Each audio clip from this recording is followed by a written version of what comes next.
In the quiet corridors of Buckingham Palace, where centuries of royal secrets have been whispered and buried, one security recording would change everything.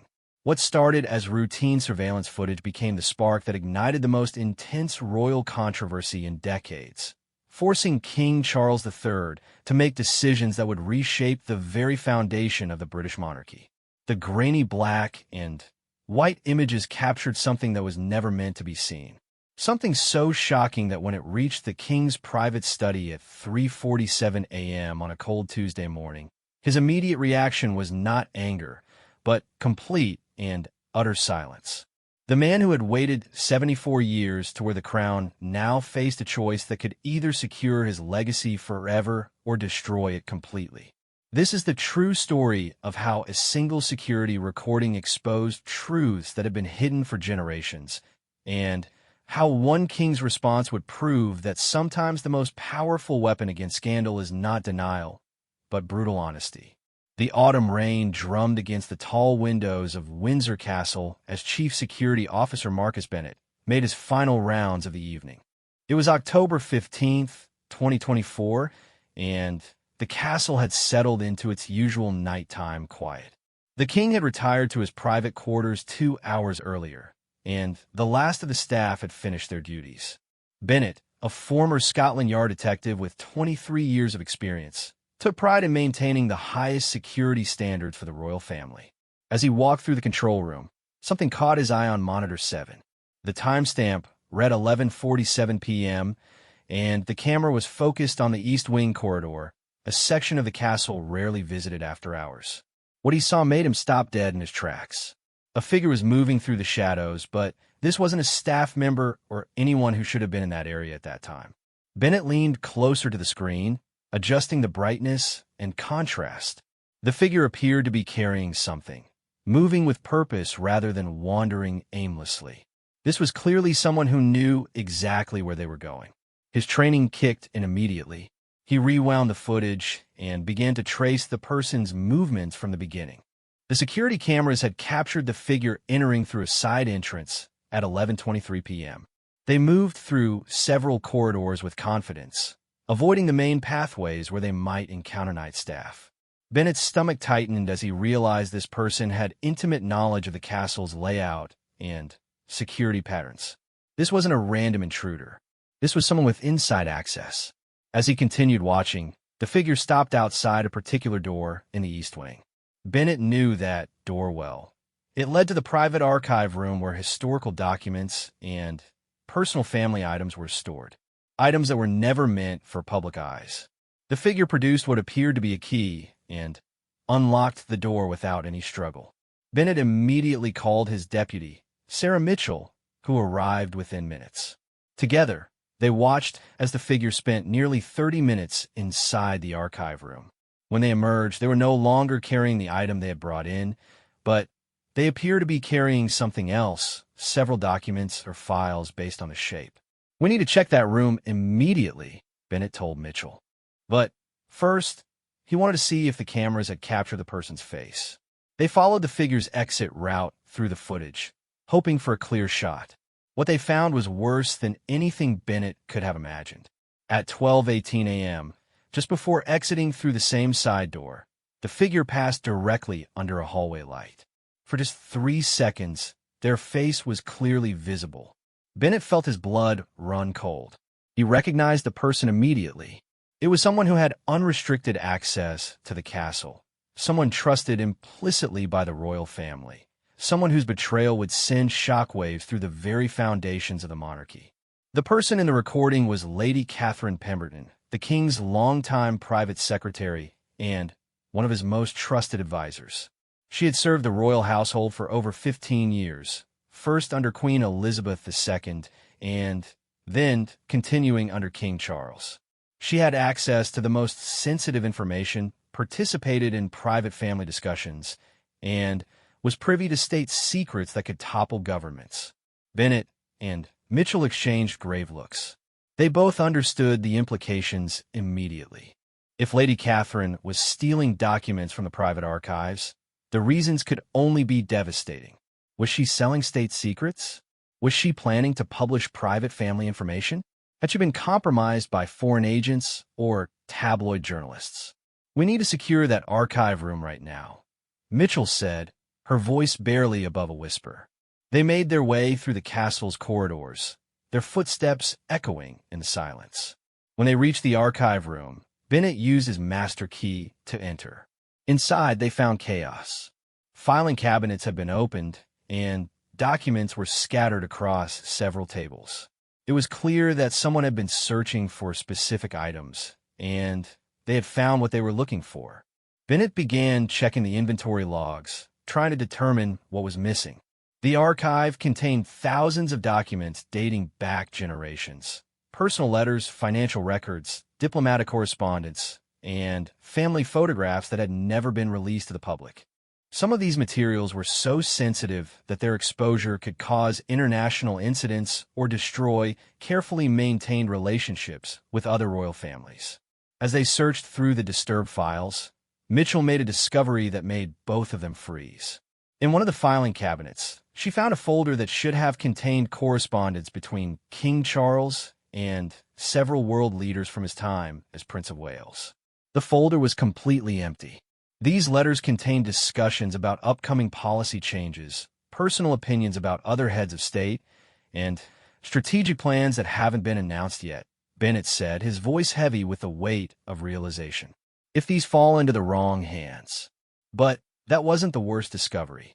In another section, they found that personal family photographs had been removed. Not just any photographs, but ones from private family gatherings, informal moments, and events that were never meant to be seen by anyone outside the immediate royal circle. These images could be used to embarrass the family, or, worse, could be manipulated to create false narratives about the royals' private lives. Bennett made the most difficult decision of his career. At 2:15 a.m., he picked up the secure phone line that connected directly to the king's private study. The protocol was clear. The king was only to be disturbed at night for matters of extreme national security or immediate physical danger to the royal family. This situation, Bennett realized, qualified as both. The phone rang 3 times before King Charles answered, his voice thick with sleep. "This had better be extraordinarily important, Bennett. Your Majesty, I need you to come to the security office immediately. We have a situation that requires your urgent attention. It concerns a serious security breach involving someone with inside access." There was a long pause. When the king spoke again, his voice was fully alert. "I'll be there in 10 minutes.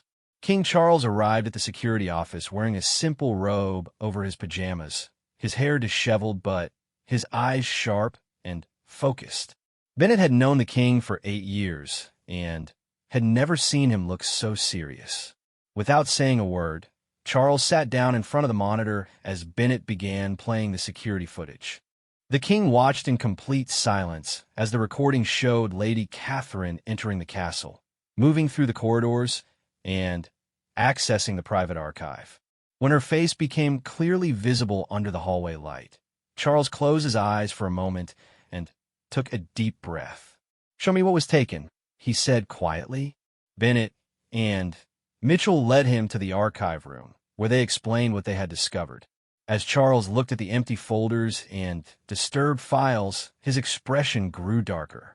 He picked up one of the empty correspondence folders and stared at it for a long moment. These letters contained information about upcoming trade negotiations with 3 different countries, he said, his voice barely audible. Information that could be worth millions to the right buyers, or could be used to embarrass the government and damage our international relationships. The king then asked to see the areas where family photographs had been removed. When he saw the empty photo albums, something changed in his expression. This wasn't just about state secrets anymore. This was personal. These photographs showed private moments with his sons, grandchildren, and late mother. They captured the royal family at their most human and vulnerable. Why would Catherine do this? Mitchell asked, voicing the question they were all thinking. King Charles was quiet for several minutes, staring at the evidence of betrayal around him. When he finally spoke, his voice carried the weight of disappointment and determination. "I don't know why she did it, but I know what we must do. This cannot be handled quietly or covered up. The very foundation of trust that holds this institution together has been broken, and the only way to restore that trust is through complete transparency. Bennett was surprised by this response. Royal protocol in such situations typically called for discreet internal handling, quiet resignations, and carefully worded public statements that revealed nothing. But King Charles was suggesting something unprecedented: full disclosure. Your Majesty, with respect, revealing this publicly could cause enormous damage to the monarchy's reputation, Bennett said carefully. Charles looked at him with eyes that held the wisdom of decades in public service and the pain of personal betrayal. Bennett, the damage has already been done. The question now is whether we try to hide it and risk even greater exposure later, or whether we control the narrative by telling the truth ourselves. I've seen what happens when the royal family tries to cover up scandals. It never ends well. The king was referring, of course, to the lessons learned from various royal controversies over the decades. Each time the palace had tried to manage a crisis through secrecy and careful public relations, the eventual truth had come out anyway, usually in a more damaging form. But, sir, we don't even know why she took these documents or what she plans to do with them, Mitchell pointed out. Then, we find out, Charles said firmly. But we do it the right way. No secret investigations, no cover-ups, no attempts to protect the institution at the expense of the truth.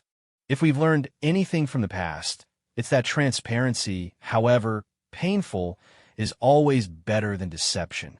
As dawn approached, the king made a series of decisions that would set in motion events none of them could have predicted. First, Lady Catherine would be confronted immediately and given the opportunity to explain her actions. Second, a complete inventory of all missing documents and photographs would be conducted. Third, law enforcement would be brought in to handle the investigation properly. And fourth, depending on what they discovered, the entire matter might be made public. Your Majesty, Bennett said hesitantly, are you prepared for the media storm this could create? King Charles stood up slowly, the weight of the crown invisible but clearly felt. Bennett, I've spent my entire life preparing to be king. Part of that preparation was learning that sometimes the right decision is not the easy decision. If Lady Catherine has betrayed our trust, the public has a right to know. If there are security vulnerabilities in our system, they need to be addressed openly. And if this institution is going to survive and thrive, it must be built on truth, not on carefully maintained lies. The sun was beginning to rise over Windsor Castle as King Charles made one final decision that night. Schedule a meeting with Lady Catherine for 9 a.m. this morning. I want to look her in the eyes when I ask her why she did this. After that meeting, we'll know how to proceed. As the king returned to his quarters, and Bennett began preparing for what promised to be the most challenging day of his career, none of them realized that Lady Catherine's actions were part of something much larger and more complex than a simple case of theft or betrayal. The truth, when it finally came out, would be far more shocking than anything they could have imagined. The morning sun cast long shadows across the king's private study as Lady Catherine Pemberton walked through the familiar corridors of Windsor Castle. She had no idea that her world was about to collapse completely. For 15 years, she had walked these same halls with confidence and purpose, carrying out her duties as one of the most trusted members of the royal household. Today, that trust was about to be shattered forever. Lady Catherine, a tall, elegant woman in her late 40s, had built her career on discretion and loyalty. She came from a family with a long history of royal service. Her grandfather had served King George VI, and her father had been a trusted advisor to Queen Elizabeth II. Royal service wasn't just her job. It was her birthright and her identity. As she approached the king's study at precisely 9 a.m., she noticed something unusual. Chief Security Officer Bennett was standing outside the door, along with his deputy Mitchell. Their presence was highly irregular for a routine meeting with the king. Lady Catherine felt a flutter of unease, but maintained her composed exterior. "Good morning, Mr. Bennett. Miss Mitchell," she said with her usual professional smile. "I wasn't expecting to see you here this morning." Bennett's response was formal and cold. "Lady Catherine, His Majesty is waiting for you. This is not a routine meeting." The door opened, and King Charles stood behind his desk, still in his morning attire but looking every inch the monarch. His expression was unreadable, but Lady Catherine immediately sensed that something was terribly wrong. In all her years of service, she had never seen the king look at her with such intensity. "Catherine, please sit down," the king said, his voice carrying an authority that made her stomach tighten with anxiety. As she took her seat, she noticed that Bennett and Mitchell remained in the room, positioning themselves near the door. This was definitely not a normal meeting. King Charles walked around his desk and sat directly across from her, his eyes never leaving her face. "Catherine, I'm going to ask you a direct question, and I need you to give me a completely honest answer," the king began. "Last night, at approximately 11:30 p.m., were you in the East Wing archive room?" Lady Catherine felt the blood drain from her face. For a moment, she considered denying it, but she could see in the king's eyes that he already knew the truth. Her mind raced, trying to understand how they could have discovered her nighttime activities. She had been so careful, so precise in her planning. "Your Majesty, I can explain," she said, her voice barely steady. "I'm sure you can," King Charles replied. "But first, I need you to confirm that you were indeed in that room last night, and that you removed documents and photographs that don't belong to you." The silence that followed seemed to stretch forever. Lady Catherine looked at her hands, then back at the king. She had always prided herself on her honesty and integrity, even in the most difficult situations. Despite everything, she couldn't bring herself to lie directly to the man she had served faithfully for years. "Yes, Your Majesty. I was in the archive room last night." King Charles leaned back in his chair, and for the first time since she had known him, Lady Catherine saw genuine hurt in his eyes. This wasn't just about protocol or security breaches. This was personal betrayal, and she could see how deeply it had affected him. "Why, Catherine? After 15 years of faithful service, after all the trust we've placed in you, why would you steal from us?" The word steal hit Lady Catherine like a physical blow. She had never thought of her actions in those terms, but hearing it from the king made her realize how her behavior must appear to others. "Sir, I wasn't stealing for personal gain," she said, tears beginning to form in her eyes. "I was trying to protect the monarchy." This response clearly surprised everyone in the room. Bennett and Mitchell exchanged glances, and King Charles leaned forward with renewed interest. "Explain that statement," the king demanded. Lady Catherine took a shaky breath and began to tell a story that none of them were prepared to hear. 3 months ago, I was contacted by someone claiming to have compromising information about the royal family. At first, I dismissed it as just another tabloid fishing expedition. But then they showed me photographs that I knew were real and that I knew had never been released publicly. She paused, gathering courage to continue. The person claimed to have access to much more material, documents, recordings, private correspondence that could cause enormous damage to the monarchy if released. They demanded £20 million to keep the information private. The room fell completely silent. King Charles's expression had shifted from hurt and anger to intense concern. "Who is this person?" he asked. "I don't know their real identity. All contact was through encrypted messages and anonymous phone calls. But they demonstrated that they had access to information that should have been impossible for any outsider to obtain. That's when I realized that someone inside the royal household was working with them." Lady Catherine continued her explanation, her voice growing stronger as she revealed the full scope of what she had discovered. "I couldn't come to you with unsubstantiated allegations against members of your staff. I needed proof. So I began investigating on my own, trying to identify who the inside source might be." She reached into her briefcase and pulled out a folder. "Over the past 3 months, I've been systematically checking our most sensitive archives, looking for signs that documents have been accessed or copied. What I found was terrifying. King Charles gestured for her to continue.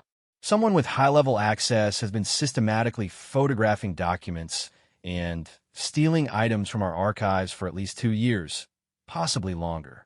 The missing items include correspondence with world leaders, financial documents, private family photographs, and even some historical items that could be sold to private collectors for enormous sums. She opened the folder and spread several pages across the king's desk. These are inventory sheets showing what should be in various archive locations, compared with what's actually there. The discrepancies are staggering.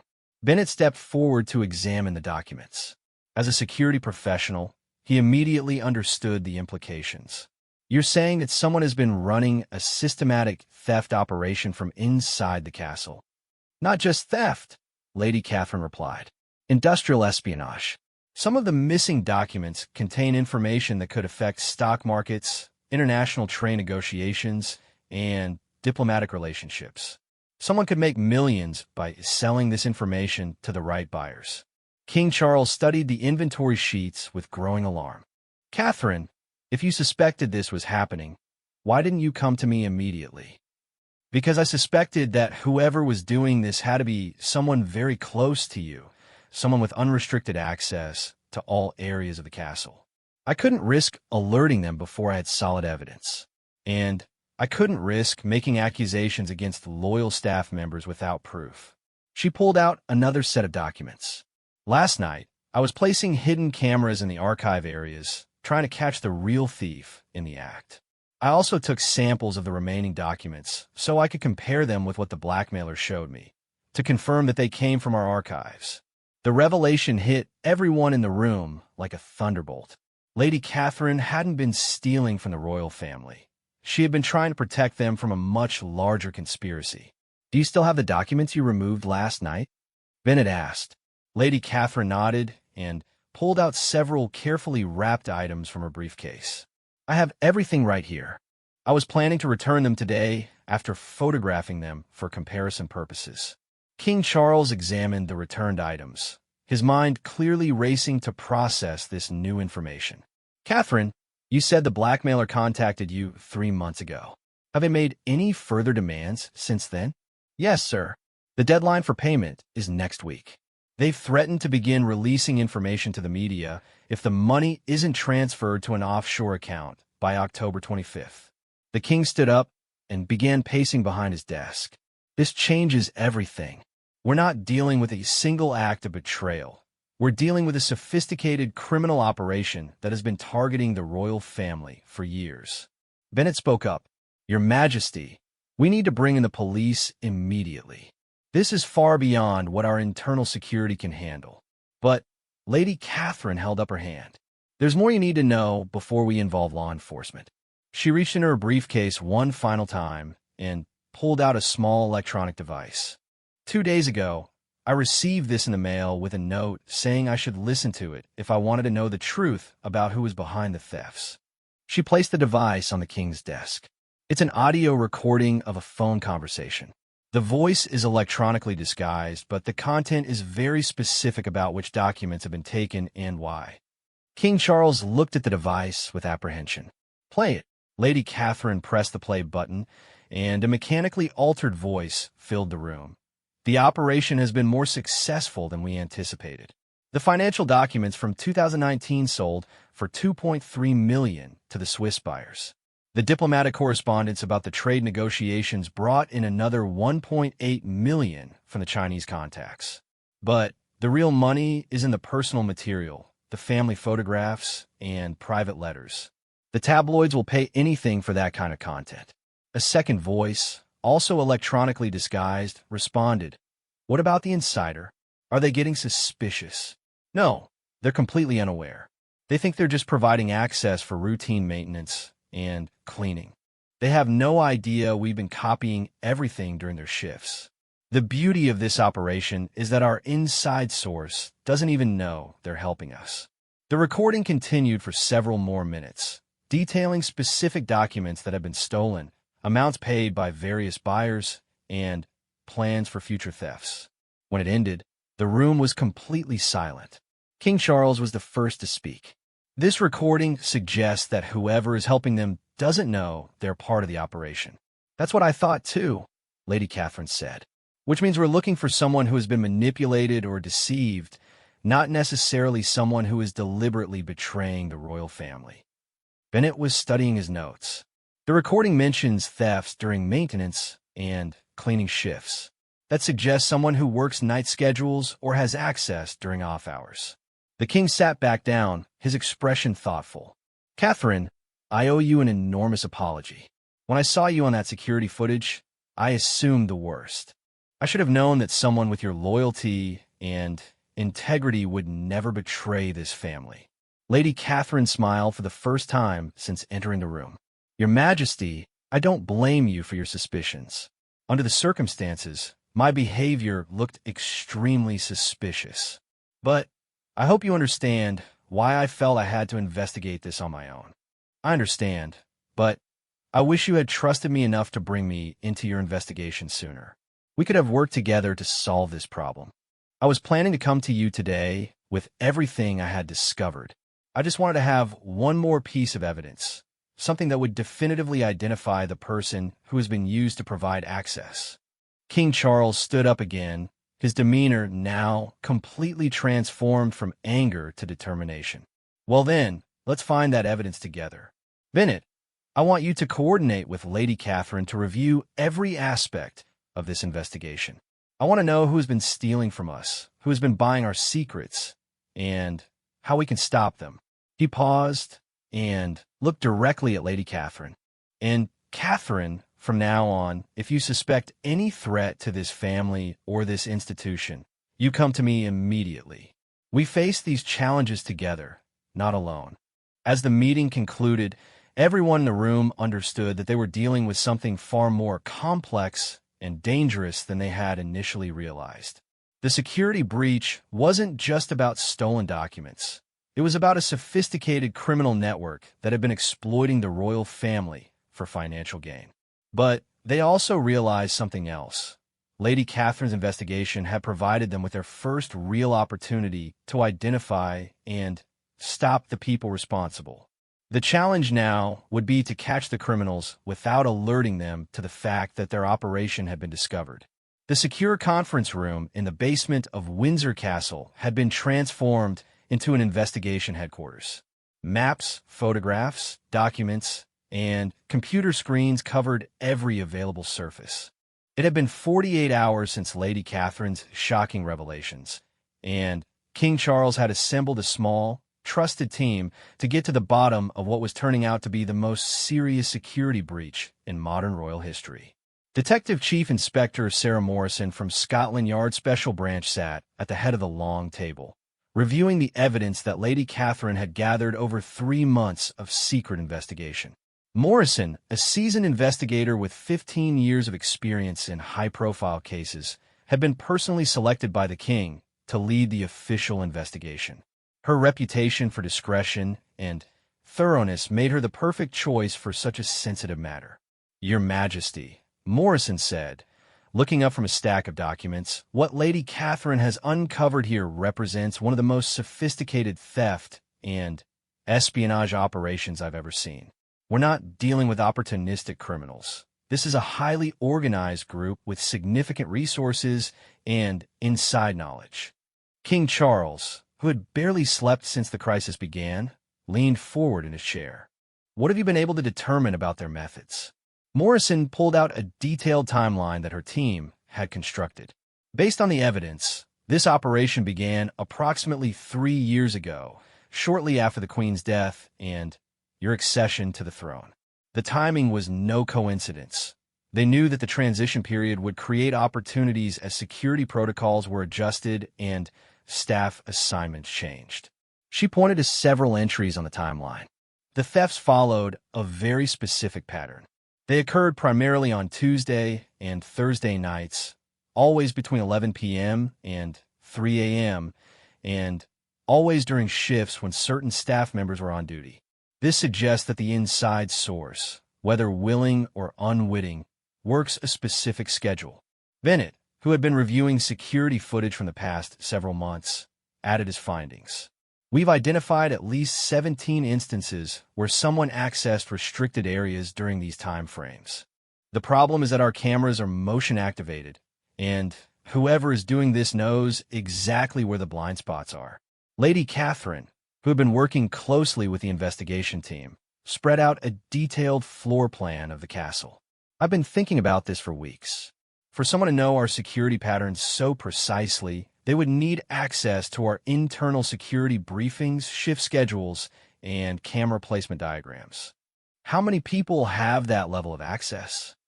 Morrison asked. Fewer than 12 people in the entire organization, Bennett replied. But here's the disturbing part. I've personally vetted every one of those individuals. They've all passed extensive background checks, psychological evaluations, and loyalty assessments. King Charles stood up and walked to one of the windows overlooking the castle grounds. Detective Morrison, is it possible that someone could be blackmailing or coercing one of our trusted staff members into cooperation?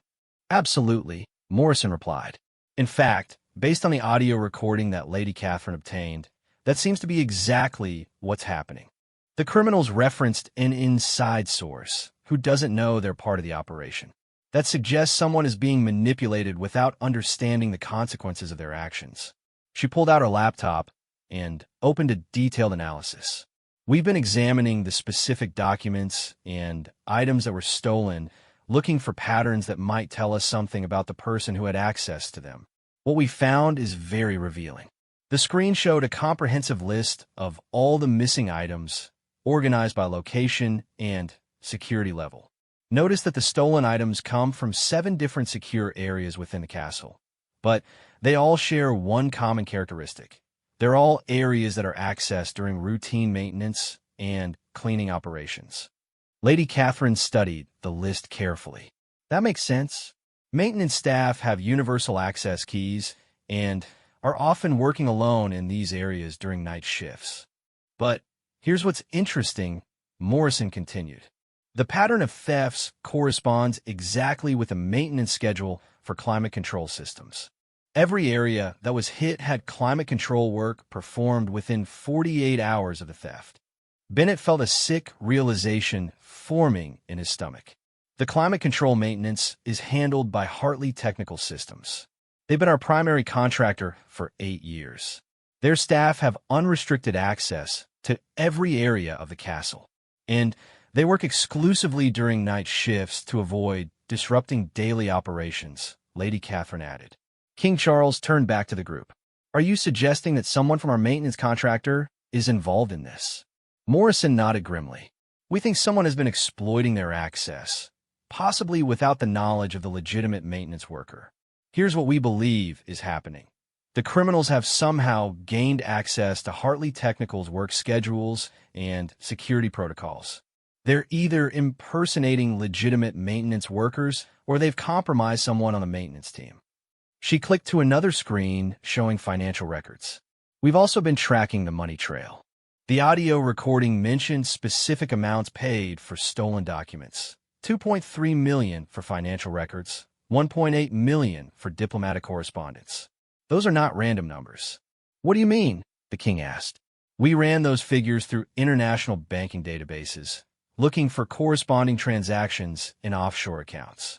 We found matches. Payments in exactly those amounts were made to accounts in the Cayman Islands, Switzerland, and Singapore over the past 18 months. Lady Catherine leaned forward with interest. Can you trace where the money came from? That's where it gets really interesting, Morrison said. The payments came from 3 different sources: a private investment firm in Hong Kong, a media company based in Germany, and what appears to be a private collector in Russia. These buyers represent different markets for different types of stolen material. Bennett was taking notes rapidly. So we're dealing with an organized network that's selling different types of stolen documents to specialized buyers around the world. Exactly. Financial documents go to investment firms who can profit from insider information. Private correspondence and family photographs go to media companies for publication. Historical documents and artifacts go to private collectors. King Charles sat back down, his expression grave. This is much worse than we initially thought. This isn't just theft, it's systematic exploitation of the monarchy for profit. Morrison nodded. And there's something else. Based on our analysis of the stolen items and the buyers involved, we estimate that this operation has generated over £15 million in revenue over the past 3 years. The room fell silent as everyone absorbed the magnitude of the situation. Lady Catherine was the first to speak. Detective Morrison, what about the blackmail demand that was made to me? Where does that fit into this larger operation? We believe that was a diversionary tactic, Morrison replied. The criminals realized that their operation might be discovered, so they tried to create a distraction by making it look like external blackmail rather than internal theft. By contacting you and demanding money, they hoped to focus attention away from the systematic thefts and make it appear to be a one-time extortion attempt. King Charles stood up again, this time with visible anger. So they were not only stealing from us, but they were trying to frame an innocent demand for £20 million as if we were the ones being victimized by blackmail. That's our assessment, yes. It was actually quite clever. If you had paid the blackmail demand, they could have disappeared with the money while leaving their systematic theft operation intact. Bennett had been studying the maintenance schedules. I think I know how we can catch them. The next scheduled climate control maintenance is tomorrow night in the North Tower Archive. If our theory is correct, that area will be hit within 48 hours of the maintenance work. Morrison smiled for the first time since the investigation began. That gives us the perfect opportunity to set a trap. We can set up surveillance in that area and catch them in the act. But Lady Catherine looked concerned. What if the legitimate maintenance worker is innocent and we're putting them in danger? We've thought of that, Morrison said. We're going to coordinate with Hartley Technical Systems to ensure that their employee is kept safe while we apprehend the real criminals. King Charles made a decision. Detective Morrison, I want you to coordinate with Mr. Bennett to set up comprehensive surveillance of the North Tower Archive. I want cameras, motion sensors, and plainclothes officers positioned to catch whoever shows up. Yes, Your Majesty. But I want to suggest one additional step. What's that? I think we should allow Lady Catherine to make contact with the blackmailers as scheduled. If she can arrange a meeting, we might be able to apprehend the people running this entire operation. Lady Catherine looked surprised. You want me to pretend to pay the blackmail demand? Not pay it, but arrange to pay it. Set up a meeting where you're supposed to hand over the money. We'll have officers positioned to arrest everyone involved. King Charles considered this carefully. That could be dangerous for Lady Catherine. We'll have her completely protected, Morrison assured him. But it might be our best chance to get the people at the top of this organization. Lady Catherine straightened in her chair. Your Majesty, I'm willing to do whatever is necessary to stop these people. They've violated the trust of everyone who serves this institution. The meeting with the blackmailers could be a trap, Bennett warned. They might suspect that their operation has been discovered. Morrison pulled out another file. Actually, we have reason to believe they don't know we're on to them. We've been monitoring communication intercepts, and there's no indication that they're aware of our investigation. She opened the file to reveal transcripts of intercepted phone calls and messages. These communications show that they're still planning to proceed with the blackmail collection, and they're scheduling additional thefts from other areas of the castle. King Charles read through several of the transcripts, his expression growing darker with each page. They're planning to steal items from my mother's private collection? Yes, sir. They specifically mentioned several pieces of jewelry and personal letters from Queen Elizabeth that they believe will bring high prices from private collectors. The king's jaw tightened. That's not going to happen. Whatever it takes, we're going to stop these people and recover everything they've stolen. Morrison closed her laptop and looked around the room. Your Majesty, we have a solid plan to catch the thieves in the act tomorrow night, and we have the opportunity to arrest the blackmailers when Lady Catherine meets with them. But I need to warn you that once we move forward with these operations, everything will become public very quickly. What do you mean? Once arrests are made, we'll need to file charges, which means court proceedings, which means media attention. There's no way to keep this kind of criminal investigation secret once it reaches the legal system. King Charles was quiet for a long moment, considering the implications. Detective Morrison, when this story becomes public, how do you think it will affect the monarchy? Morrison chose her words carefully. Sir, I think the public will be impressed that the royal family chose to investigate thoroughly and prosecute fully rather than try to cover up the crimes. The fact that Lady Catherine was working to protect the monarchy and that you've cooperated fully with law enforcement will reflect very positively on the institution. Lady Catherine agreed. Your Majesty, transparency has always been your strongest virtue. The public will respect the fact that you didn't try to hide this or handle it quietly. King Charles made his final decision. Very well. We proceed with both operations. We catch the thieves tomorrow night, and we set up the meeting with the blackmailers. But I want one thing clearly understood. When this becomes public, we tell the complete truth. No spin, no careful wording designed to minimize damage. The people deserve to know exactly what happened and how we responded. As the meeting concluded, everyone understood that the next 48 hours would determine not just whether they caught the criminals, but how the British public would view their royal family's handling of the most serious security breach in generations. The North Tower of Windsor Castle stood silently in the darkness as the clock approached midnight on October 24th, 2024. Hidden in carefully concealed positions throughout the ancient stone corridors, 8 plainclothes police officers waited with the patience of experienced hunters. Detective Chief Inspector Morrison monitored everything from a mobile command center parked discreetly outside the castle grounds, while King Charles watched the operation unfold from the security control room alongside Bennett and Lady Catherine. The plan was elegant in its simplicity. The maintenance schedule indicated that climate control work had been completed in the North Tower archive earlier that day, which meant that if their theory was correct, the thieves would attempt to access that area within the next 24 hours. Meanwhile, Lady Catherine had arranged to meet with the blackmailers at a London hotel the following afternoon, giving them 2 opportunities to catch the criminals responsible for the systematic theft of royal documents and artifacts. In the command center, Morrison spoke quietly into her radio headset, coordinating with her team positioned throughout the castle. All units, maintain position and radio silence unless you have visual contact. Remember, we need to catch them in the act of theft to ensure solid criminal charges.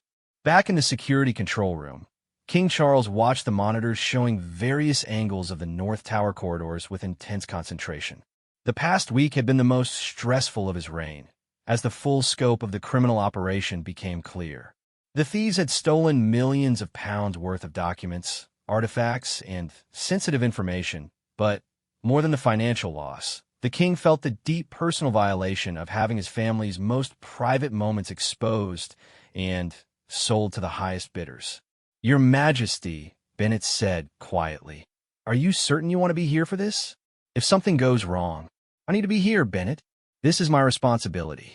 These people violated the trust of everyone who serves this institution, and they exploited my family for profit. I need to see them caught with my own eyes. Lady Catherine, who had been checking her phone for messages from the blackmailers, looked up from the device. I just received confirmation for tomorrow's meeting. They want me to bring the £20 million in untraceable bearer bonds to the Savoy Hotel at 2 p.m. They're planning to collect the money and disappear. They won't get the chance, the king said firmly. At 12:47 a.m., motion sensors in the North Tower detected movement.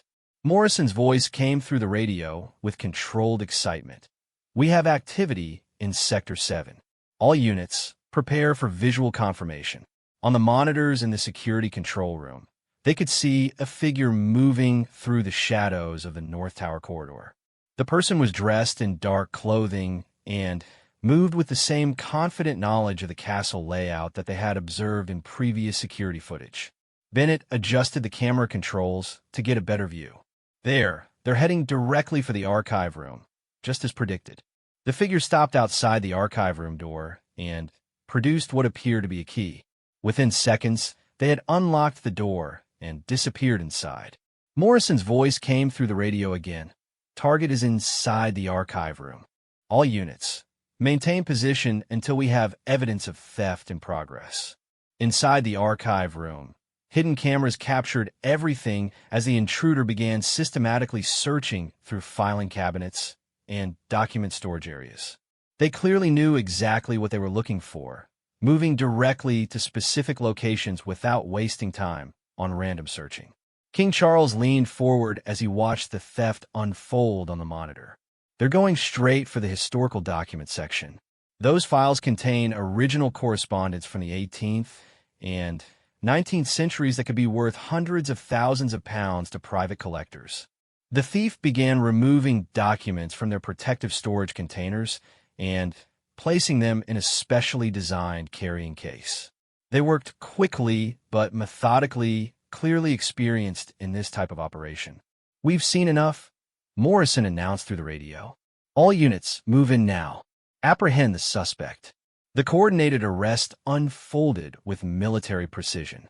Plainclothes officers emerged from their hidden positions throughout the North Tower, cutting off all possible escape routes. Within 30 seconds, they had surrounded the archive room. Through the monitors, they could hear Detective Sergeant Williams announce clearly, "Police, you're under arrest for theft and trespassing on royal property. Put your hands where we can see them and step away from the documents." The figure inside the archive room froze, clearly surprised by the sudden appearance of law enforcement. For a moment, it looked like they might attempt to run, but seeing officers at every exit, they slowly raised their hands in surrender. As the officers entered the archive room with weapons drawn, they ordered the suspect to turn around slowly. When the thief complied, removing the dark hood that had concealed their identity, everyone watching gasped in shock. The person caught stealing royal documents was not a criminal mastermind or a foreign agent. It was Michael Hartley, the 34-year-old son of the owner of Hartley Technical Systems, the company that had provided maintenance services to the royal household for 8 years. In the security control room, King Charles stared at the monitor in disbelief. "That's not possible. Michael Hartley has been vetted repeatedly. He's worked in the castle hundreds of times over the years." Bennett was equally stunned. "His father's company has been completely trustworthy. We've never had any issues with their staff or their security procedures." Morrison's voice came through the radio with an update. "Suspect is in custody. We're finding extensive evidence of theft in progress. Multiple historical documents, photographs, and what appears to be jewelry from the Queen's personal collection." As Michael Hartley was led away in handcuffs, he maintained his silence, refusing to answer any questions from the arresting officers. But the evidence found in his possession told a clear story. The specially designed carrying case contained not only the documents he had just stolen, but also copies of previous thefts, detailed floor plans of the castle, security schedules, and, most damaging of all, a list of buyers and the prices they were willing to pay for specific types of royal artifacts. Within an hour, the suspect had been transported to a secure facility for questioning, while forensic specialists began processing the evidence found at the scene. The investigation team reconvened in the castle's secure conference room to assess what they had learned. Morrison spread out the contents of Michael Hartley's carrying case on the conference table. "This is remarkable evidence. He was essentially carrying a complete catalog of the theft operation with him. Among the seized items was a notebook containing detailed information about buyers around the world, including contact information for private collectors, media companies, and investment firms that had purchased stolen royal documents over the past 3 years. Lady Catherine examined the buyer list with growing amazement. Some of these names are major international figures, politicians, business leaders, even members of other royal families. They've been selling our private information to some of the most powerful people in the world." But the most shocking discovery was a series of photographs showing Michael Hartley inside various restricted areas of the castle, clearly documenting his theft activities over many months. The photographs were time-stamped and showed him systematically looting the royal archives. Why would he document his own crimes? Bennett asked. Morrison had seen this behavior before in complex criminal cases. He was probably required to provide proof to his handlers that he was actually accessing the materials they wanted. This suggests he was working for someone else, not operating independently. King Charles studied the evidence carefully. Detective Morrison, what did he say during questioning? That's the problem, Your Majesty. He hasn't said anything at all. He invoked his right to remain silent immediately after arrest and has refused to cooperate with the investigation. But Lady Catherine had made a discovery that might break the case wide open. She held up a mobile phone that had been seized from Michael Hartley. This phone contains text messages and encrypted communications with at least 3 different people. The messages discuss specific documents to be stolen, delivery schedules, and payment arrangements. Morrison took the phone and connected it to her laptop.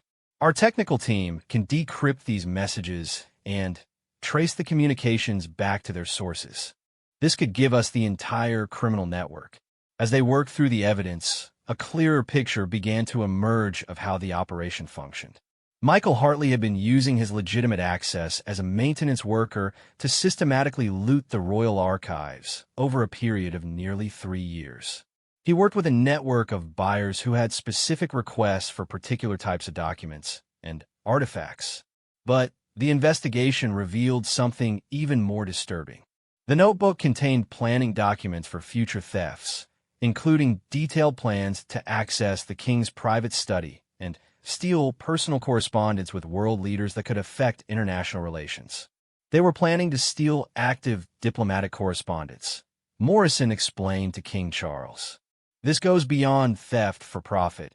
It moves into the realm of espionage and national security threats. The king's expression hardened as he understood the full implications. How much damage have they already done to our international relationships? Morrison consulted another file. We're still assessing that, but we know that stolen diplomatic correspondence was sold to buyers in at least 6 different countries. Some of that information may have been used to gain negotiating advantages in trade discussions or to embarrass the British government in international forums. As the evening progressed, the team worked to prepare for the second phase of their operation, the meeting with the blackmailers scheduled for the next afternoon. Lady Catherine would need to convince the criminals that she was prepared to pay their £20 million demand while plainclothes officers positioned themselves to make arrests. But Michael Hartley's arrest had created a new complication. If he was part of the blackmail operation, his failure to appear for scheduled communications might alert his associates that something had gone wrong. We need to assume that the blackmailers will be suspicious tomorrow, Morrison warned. They may have expected Michael to confirm that tonight's theft was successful. When he doesn't make contact, they'll know something is wrong. Lady Catherine was determined to proceed with the meeting despite the risks. Detective Morrison, these people have been violating the trust of everyone who serves the royal family. They've stolen our most private documents and sold them for profit. We have to stop them, whatever the risk. King Charles made the final decision. We proceed with tomorrow's operation as planned, but I want additional security measures in place to protect Lady Catherine. As the meeting concluded in the early morning hours, everyone understood that they had won an important victory by catching Michael Hartley in the act. But the larger criminal network remained at large, and the next 24 hours would determine whether they could capture the people at the top of the organization. The most challenging part of the operation was yet to come, and the stakes couldn't be higher.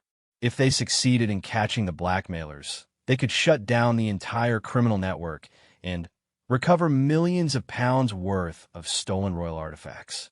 But if they failed, the criminals would disappear with their ill-gotten gains, and the royal family would never know the full extent of the damage that had been done to their privacy and security. The Savoy Hotel's elegant lobby buzzed with its usual afternoon activity as Lady Catherine Pemberton walked through the marble halls carrying what appeared to be a briefcase containing £20 million in bearer bonds. In reality, the case contained carefully prepared fake documents. While more than a dozen plainclothes police officers positioned themselves throughout the hotel, ready to spring what they hoped would be the final trap in the most complex criminal investigation in royal history. Detective Chief Inspector Morrison monitored the operation from a command vehicle parked outside, while King Charles watched from a secure location at Scotland Yard, flanked by senior advisors who would help him manage the public response once arrests were made.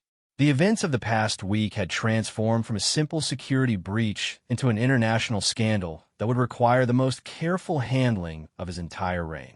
Lady Catherine made her way to the hotel's River restaurant, where she had been instructed to wait at table 12 with the briefcase visible on the floor beside her chair. She ordered tea and tried to appear calm while knowing that every person around her could potentially be a police officer or a criminal. At exactly 2:15 p.m., 15 minutes after the scheduled meeting time, a well-dressed woman in her 40s approached the table. She was elegant, confident, and spoke with a refined accent that suggested education and social standing. "Lady Catherine, I believe you're expecting me." Lady Catherine nodded, trying to control her nervousness. "Yes, I have what you requested." The woman sat down across from her, glancing casually around the restaurant to check for anything suspicious. "Before we proceed, I need to know that you understand the complete terms of our arrangement. You receive the 20 million pounds, and in return, you destroy all the material you've obtained about the royal family," Lady Catherine replied, following the script that Morrison's team had prepared. "Not exactly," the woman said, her smile turning cold. "We keep copies of everything as insurance. If anyone from the royal family ever attempts to investigate us or cause us problems in the future, the material gets released immediately." This was not what they had expected. Lady Catherine felt a chill as she realized that paying the blackmail demand would not actually end the threat. It would only postpone it while giving the criminals 20 million pounds and continued leverage over the royal family. "I need to make a phone call," Lady Catherine said, reaching for a mobile phone. "No phone calls," the woman said firmly. "You either have the money or you don't. If you're not prepared to complete this transaction, we have other options." "What other options?" The woman leaned forward, her voice dropping to barely above a whisper. "Tomorrow morning, every major newspaper in Europe will receive packages containing the most intimate family photographs you've ever seen. Pictures of the king with his grandchildren, private moments that were never meant for public viewing, correspondence with world leaders that could damage Britain's international relationships." Lady Catherine felt sick as she understood the full scope of the threat. These criminals weren't just stealing for profit. They were holding the entire royal family hostage. But the woman wasn't finished. "And that's just the beginning. We have financial records showing questionable investment decisions, private medical information about family members, and recordings of conversations that would embarrass everyone involved." "Recordings?" Lady Catherine asked, trying to keep the woman talking while the police officers positioned throughout the restaurant moved closer. "Oh yes, we've been very thorough. Your friend Michael was quite resourceful in placing listening devices throughout the castle during his maintenance visits." This revelation hit Lady Catherine like a physical blow. The criminals hadn't just been stealing documents. They had been conducting electronic surveillance of the royal family's private conversations for years. At that moment, Detective Chief Inspector Morrison's voice came through Lady Catherine's hidden earpiece. "We have enough. Officers are moving in now." Within seconds, plainclothes officers emerged from every corner of the restaurant, surrounding the table where Lady Catherine sat with the blackmailer. But the woman remained remarkably calm as she was placed under arrest. "You have no idea what you're dealing with," she told Lady Catherine as the handcuffs were placed on her wrists. "This operation is much larger than you think, and we have contingency plans for exactly this situation."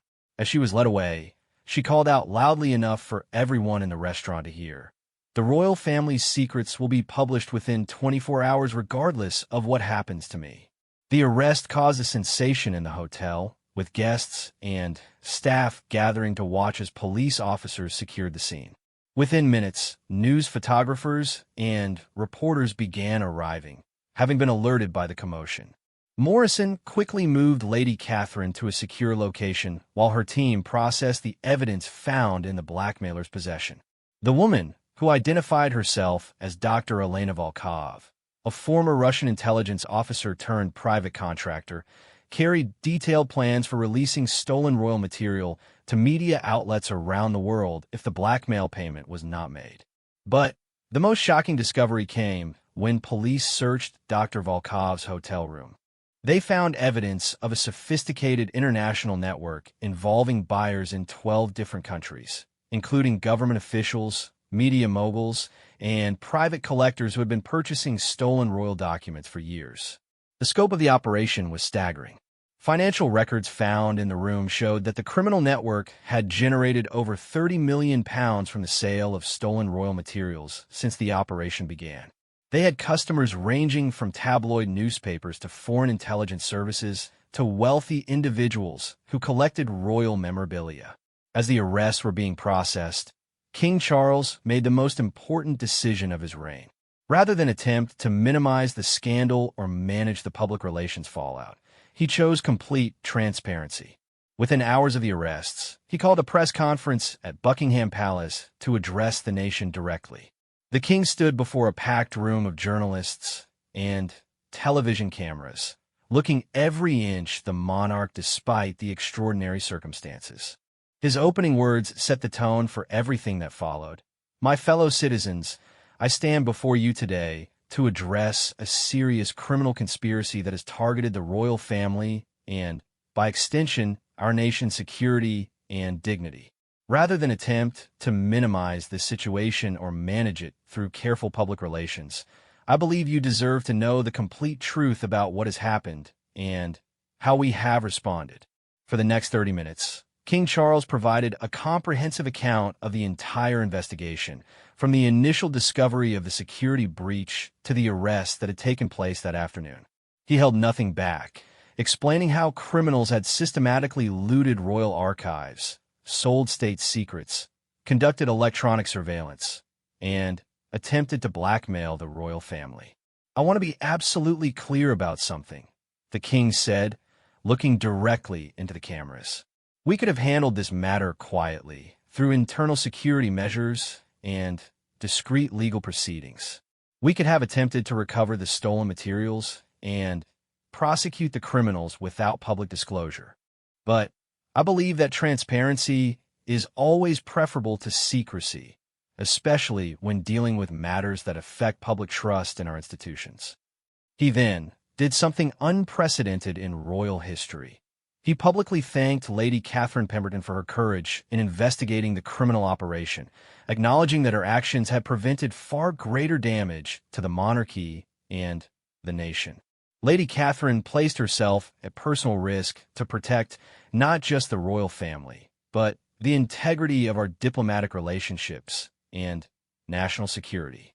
Her loyalty and courage represent the very best qualities of everyone who serves this institution.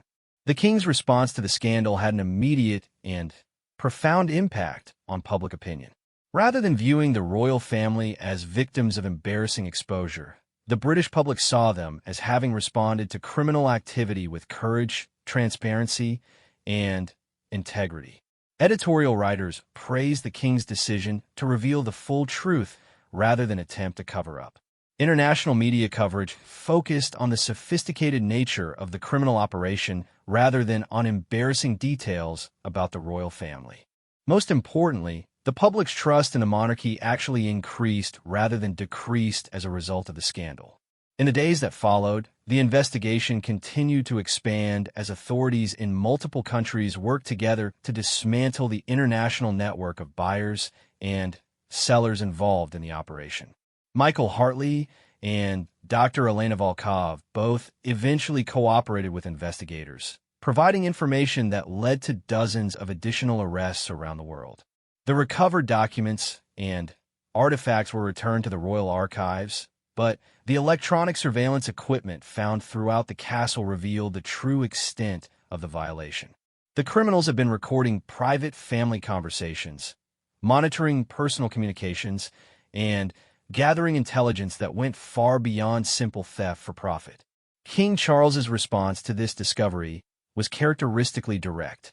In a second public statement, he acknowledged that the royal family's privacy had been violated in ways that went far beyond what had been initially revealed, but he emphasized that the criminal investigation had been thorough and that all threats had been eliminated. "We will not allow criminals to hold this institution hostage through threats or blackmail," he declared. Transparency and the rule of law are more powerful than any attempt at extortion or intimidation. The long-term impact of the scandal was exactly the opposite of what the criminals had intended. Rather than damaging the royal family's reputation, their criminal activities had provided King Charles with an opportunity to demonstrate leadership, integrity, and commitment to transparency that strengthened public support for the monarchy. 6 months later, at the trial of Michael Hartley and Dr. Elena Volkov, prosecutors revealed that the criminal network had been planning to expand their operations to target other European royal families and high-profile political figures. The arrests in London had disrupted what could have become an international crisis affecting multiple governments. Lady Catherine Pemberton was quietly promoted to a senior position in royal security, where her experience with the investigation proved invaluable in developing new protocols to prevent similar threats in the future. Her courage in investigating the criminal operation alone, despite personal risk, became a model for how loyalty and integrity should guide service to the crown. King Charles's handling of the crisis established a new standard for royal transparency that would influence how the monarchy dealt with challenges for generations to come. By choosing truth over cover-up, transparency over secrecy, and cooperation with law enforcement over internal damage control, he had demonstrated that the modern monarchy could be both dignified and accountable. The security recording that had initially seemed like evidence of betrayal had ultimately become the key to exposing and stopping one of the most sophisticated criminal operations in British history. More importantly, it had provided King Charles with the opportunity to show that the values of honesty, courage, and service to the nation were more important than protecting the institution from embarrassment or criticism. In his private moments, reflecting on the crisis months later, the king would often think about how different the outcome could have been if they had chosen secrecy over transparency, or if Lady Catherine had not had the courage to investigate suspicious activity despite personal risk. The scandal that could have destroyed public trust in a monarchy had instead strengthened it, proving that sometimes the most powerful response to criminal conspiracy is simply telling the truth.